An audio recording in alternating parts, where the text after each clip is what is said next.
এখন কি বিল্লালে দেখাই দিব?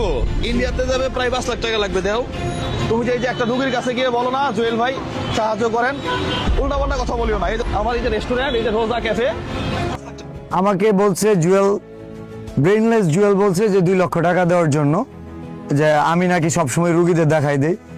জুয়েল এখন থেকে যতগুলো রুগীকে যত লক্ষ টাকার কথা বলবে, যত কোটি টাকা বলবে, আমি থ্রটস অফ বিল্লাল দিব।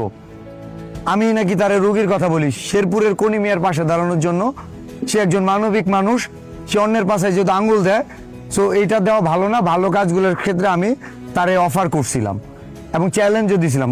এটা অনুরোধ ছিল, আগেটা চ্যালেঞ্জ ছিল। তো উনি এগুলো মানতে রাস। ও শুধু কে কয় লাইন লেখলো সেগুলোর দিকে খোঁজ রাখবে।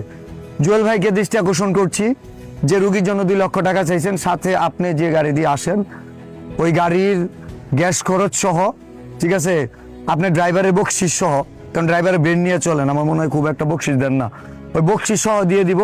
আপনি আগামী 3 দিনের মধ্যে আমাদের শেরপুর আসেন। আর শেরপুরের কোনি মিয়ার জন্য যদি সম্ভব হয় এখানে যা আসলেই হবে, আর কিছু লাগবে না। আর যদি না আসেন সেই ক্ষেত্রে বলে রাখতেছি, আমি সবসময় যে বলি আপনাকে খুচা দিয়ে না, খুব সুন্দর করে বলছি যে শেরপুরের কোনি মিয়ার পাশে দাঁড়ান। আপনি না দাঁড়ায় উল্টো একটা রুগীকে দেখাই দিলেন 2 লক্ষ টাকা। ভাই 2 লক্ষ টাকা কোনো টাকাই না।